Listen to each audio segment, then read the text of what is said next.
É um belo dia em Boston quando um empresário percebe que seu relógio parou. Ele entra em um escritório para fazer uma apresentação, apenas para cair morto de repente. Logo, pessoas começam a cair mortas por toda a cidade, causando todos os tipos de acidentes nas ruas.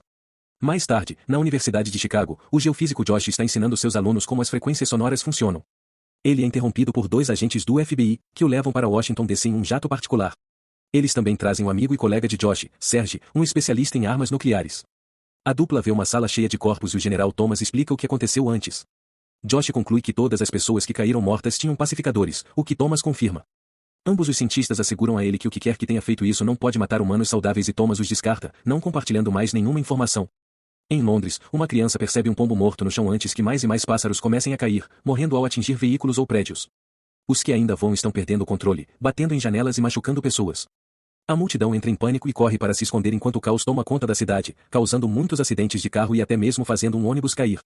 O incidente aparece no noticiário e Josh descobre que isso aconteceu na Austrália e no Japão no mês passado também. Ele se lembra que os pássaros navegam seguindo os campos magnéticos da Terra e imediatamente coloca sua equipe para trabalhar, pedindo que eles procurem por todos os tipos de incidentes estranhos nos últimos 2 anos, enquanto espera que sua teoria esteja errada. No espaço, a Major Rebecca e o comandante Robert estão preparando seu ônibus espacial para pousar. De repente, a NASA perde o contato com eles e o recupera após alguns segundos, apenas para descobrir que o ônibus espacial saiu do curso. De alguma forma, todas as suas ferramentas de navegação falharam e agora eles estão prestes a cair em Los Angeles. Enquanto ele voa muito perto de um estádio, Rebecca verifica os arquivos e faz alguns cálculos para pousar em um canal. Ela dá instruções precisas a Robert e o ônibus espacial toca a água, mas sofre alguns danos ao deslizar sob as pontes. Felizmente, Robert consegue fazê-lo parar antes que possa machucar alguém. Algum tempo depois, Josh traz sua pesquisa para o Dr. Conrad, dizendo que é sobre o fim do mundo. Conrad lê tudo e tenta negar porque não consegue acreditar que seus próprios estudos não perceberam isso. Depois que Josh, decepcionado, vai embora, Conrad tira alguns arquivos confidenciais de um cofre. De volta a Rebecca, ela se encontra com Thomas e descobre que acabou para sua equipe porque eles derrubaram o ônibus espacial, mas são interrompidos quando Conrad liga para Thomas. Rebecca sai e se junta a uma multidão observando luzes brilhantes no céu. Enquanto isso, Serge e Josh estão se embebedando em um bar quando os agentes do FBI chegam para arrastá-los de volta. Logo Josh chega a uma sala cheia de homens importantes do exército e Conrad, que quer que ele explique sua pesquisa. Depois de anunciar que a Terra será destruída em 1 ano, ele explica o porquê usando frutas. O campo eletromagnético que cerca o planeta está se desintegrando porque o núcleo da Terra parou de girar. Sem esse campo, nos próximos meses aviões começarão a cair, qualquer coisa eletrônica será frita, supertempestades acontecerão em todos os lugares, e eventualmente, o Sol cozinhará o planeta. Josh demonstra isso queimando um pêssego. Thomas quer reiniciar o núcleo e Josh diz que é impossível porque o núcleo é do tamanho de Marte, seria tentar dar partida em um planeta. Sem mencionar que eles não têm os meios para cavar tão fundo na Terra, no entanto, Conrad tem uma ideia. Depois, o grupo voa para Utah, onde conhece um médico apelidado de Bryce. Ele não fica feliz em ver Conrad, dizendo que roubou sua pesquisa há 20 anos. Bryce ainda coopera e mostra a eles uma máquina enorme que quebra pedras com ondas ultrassônicas. Quando ele a liga, a máquina cava um buraco enorme em uma colina em apenas alguns segundos. Então ele pega um pequeno roedor e o coloca dentro de uma caixa antes de girar uma versão menor da máquina. As ondas não danificam a caixa, mas perfuram o titânio atrás dela. Então Bryce mostra a eles que o animal está bem enquanto explica que a caixa é feita de uma nova liga que ele criou chamada Onobtanium. Ela é capaz de suportar pressão extrema e converter calor em eletricidade, o que significa que quanto mais fundo e quente ela fica, mais forte ela se torna. Bryce acha que levará 10 anos para terminar um navio e brinca que precisaria de 15 bilhões de dólares para fazer isso em 3 meses, mas os militares estão prontos para pagar. Mais tarde, o FBI invade um apartamento pertencente ao hacker Finn, que imediatamente queima todos os seus discos no micro-ondas e apaga todos os seus discos rígidos com um desfibrilador. Depois de ser preso, Thomas lê o arquivo de Finn e aponta que ele tem 2 condenações por hackear bancos de dados do governo.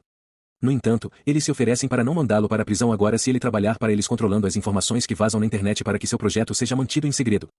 Finn concorda depois de ouvir que terá todos os recursos do FBI, mas também pede um suprimento ilimitado de fitas de Xena e Hot Pockets porque eles o ajudam a se concentrar. Ao mesmo tempo, Rebecca é informada de que foi confirmado que o acidente do ônibus espacial foi um problema de sistema e os superiores a parabenizam por pensar rápido para resolvê-lo. É por isso que ela e Robert foram designados para uma missão perigosa. Logo todos os participantes escolhidos se reúnem em um local secreto e Josh foi designado líder da operação. Conrad reclama com Thomas porque ele tem antiguidade, mas Thomas o lembra que ele perdeu sua chance quando falhou no projeto Destino. Na verdade, Thomas se pergunta se Destino causou tudo isso. Apresentações são feitas e Josh detalha seus trabalhos para os próximos 3 meses. Bryce construirá a nave, que alcançará o núcleo e lançará uma carga explosiva grande o suficiente para reiniciá-la. Conrad calculará a escala da explosão necessária executando cálculos em um software e Serge projetará o reator nuclear para alimentá-lo. Robert está preocupado porque os humanos não conhecem realmente o núcleo e muito disso é baseado em especulação, mas é o melhor que eles podem fazer. A nave está sendo construída com seções destacáveis para o caso de algo ser danificado a qualquer momento. Em breve, outros países também enviarão pessoas para ajudar com o projeto e terminar o mais rápido possível. Enquanto isso, Finn programou um vírus bot que procura palavras-chave relacionadas a incidentes estranhos ou ao projeto e os elimina para manter o segredo.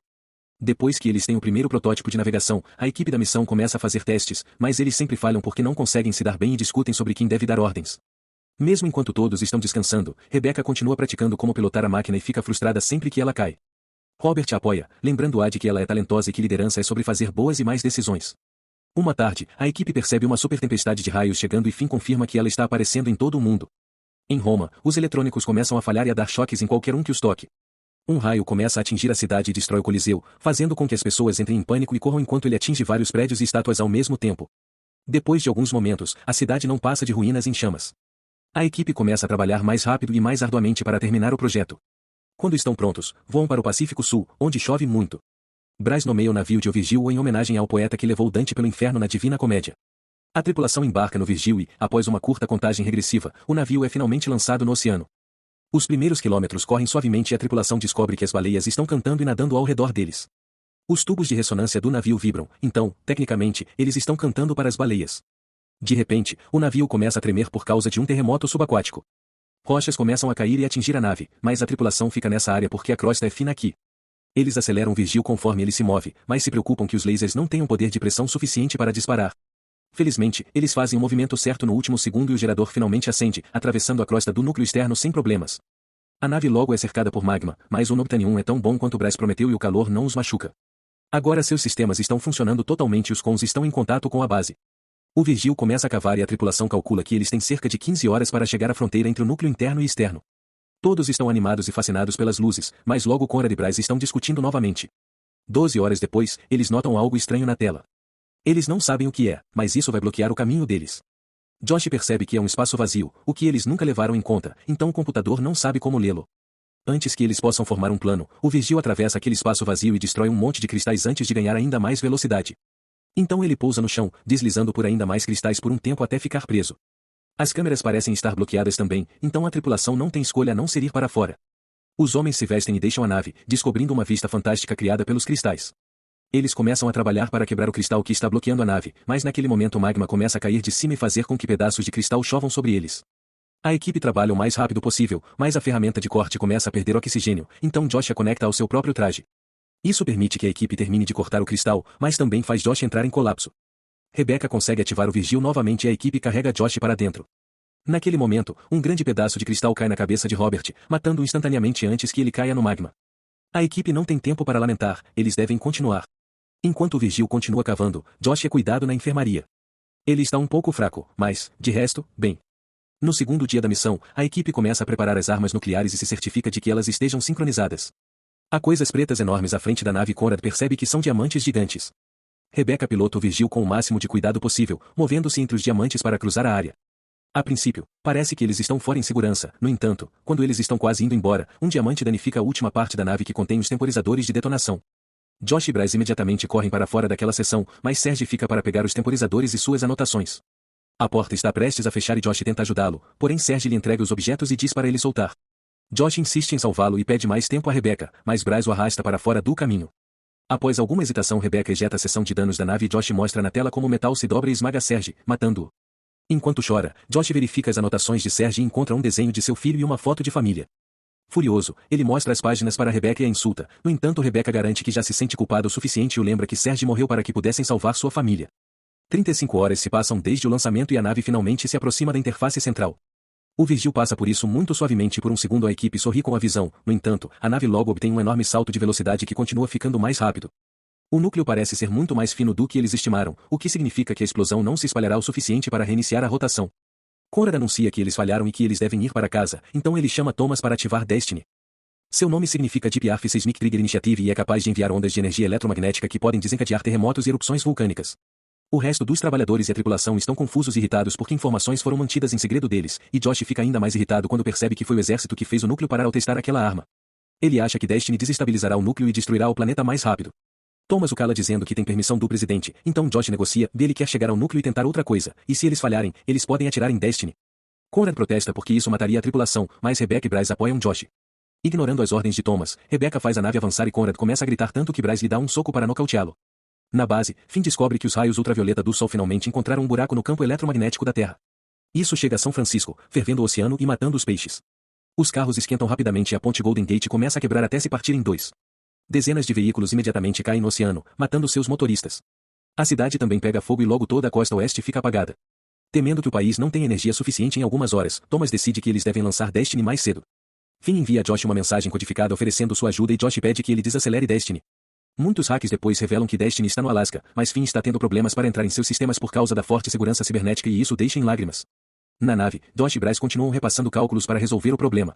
Conrad os ouve e tem uma ideia, e em vez de fazer uma grande explosão, eles precisam lançar as bombas nucleares em partes menores para criar uma série de ondulações que se reforçarão mutuamente na progressão. Isso também significa que eles terão que se afastar mais rápido do que a própria explosão para escapar. 42 horas se passaram e a tripulação finalmente termina de conectar as bombas nucleares. Eles também fizeram um plano melhor, eles colocarão cada bomba nuclear em uma seção diferente do Virgil e as ejetarão uma de cada vez. Bryce ressalta que a nave não pode ejetar compartimentos não danificados, então eles terão que destravar o pistão da engrenagem que os mantém presos. Para fazer isso, alguém terá que entrar em um pequeno espaço de acesso que tem fluido central a 9.000 graus, o que significa que essa pessoa não vai voltar. Os homens tiram palhinhas e Bryce trapaceia para ser escolhido. Josh e Conrad ficam bravos, então Bryce admite que esse é seu projeto de vida e que é seu direito acabar com isso. Depois de se vestir, Bryce se despede de Josh e Rebecca, e Conrad finalmente diz a ele que esse é de fato seu navio, mas que ele queria que fosse o deles. Assim que a escotilha abre, Bryce é atingido por um vento quente muito forte e fica difícil para ele andar. A ferramenta em sua mão começa a esquentar e quando ele a deixa cair, a ferramenta derrete o piso de metal. Bryce arrasta os pés pelo calor e queima as mãos enquanto abre uma pequena câmara para efetivamente anular o sistema manualmente. Enquanto ele desmaia, Rebecca diz que eles ainda podem resgatá-lo, no entanto Bryce exige ativar o impulsor. Desta vez, Josh ajuda Rebecca a apertar o botão e juntos eles fazem o propulsor funcionar, o que imediatamente mata Bryce. Enquanto Finn ainda falha em hackear Destiny, Conrad e Josh preparam a primeira bomba nuclear e correm para fora da sala logo antes de Rebecca ejetar o compartimento. Ao mesmo tempo, Thomas recebe uma ligação dizendo que Destiny está finalmente pronta para ir. Uma contagem regressiva começa no Alasca e Finn se apressa, finalmente entrando no sistema de Destiny para desligá-lo. Desconfiado, Thomas verifica Finn, mas só o encontra jogando videogame. No Virgil, o segundo e o terceiro compartimentos são liberados com sucesso em sucessão.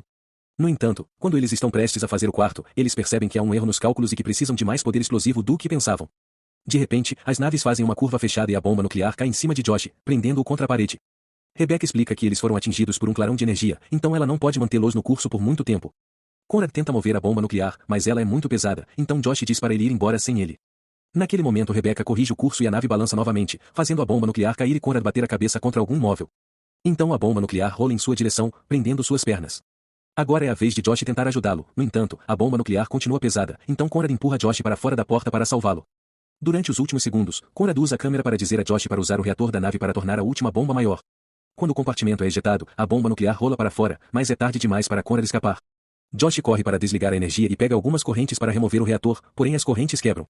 Ele não tem escolha a não ser usar suas próprias mãos, queimando-as no processo. Então ele arrasta o reator até a última bomba e aperta o botão de ejeção de emergência, correndo para fora do compartimento bem a tempo. Depois disso, Josh corre de volta para Rebecca e diz a ela que eles não têm energia suficiente para voltar, mas ela acha que ele fez a coisa certa e enfaixa sua mão enquanto esperam pelo fim. Quando a primeira bomba explode, Josh se lembra que o Noctanium pode converter calor em energia, o que significa que a nave é um grande painel solar que poderia absorver o calor da explosão. A dupla começa a mudar a fiação da nave enquanto as bombas explodem em sequência, e as pessoas na base ficam chocadas ao ver algum movimento em suas telas. Quando é a vez da bomba de Conrad, ele apenas ri enquanto seu compartimento explode. Logo todas as armas nucleares explodem e o núcleo finalmente começa a girar novamente. Enquanto as pessoas na base comemoram, Rebecca e Josh terminam de religar o sistema e a nave recupera sua energia. A excitação deles é tão grande que eles se beijam. A nave decola em uma velocidade incrível e as ondas de choque atingem a superfície. Finn confirma que isso está acontecendo no mundo todo e as tempestades estão desaparecendo, como se o planeta estivesse se curando. Rebecca pilota a nave com suas melhores habilidades e consegue passar por vários pontos perigosos, passando por placas tectônicas para eventualmente chegar a uma área perto do Havaí. Infelizmente, essa área é muito fria e a energia veio do calor, então a nave desliga e perde o contato com a base. Logo o exército envia uma equipe de resgate, mas eles procuram por horas e não encontram nada. Thomas está pronto para desistir porque a única coisa no sonar são baleias, no entanto Finn se lembra do que aconteceu no começo e diz aos soldados para seguirem as baleias para encontrar o Virgil. Rebecca e Josh são resgatados com sucesso e lamentam que o mundo não conheça os heróis que se sacrificaram para salvar a Terra. Uma semana depois, Finn vai a um café e vaza todos os arquivos confidenciais pela internet para que o mundo possa conhecer a história por trás de Destiny do Virgil.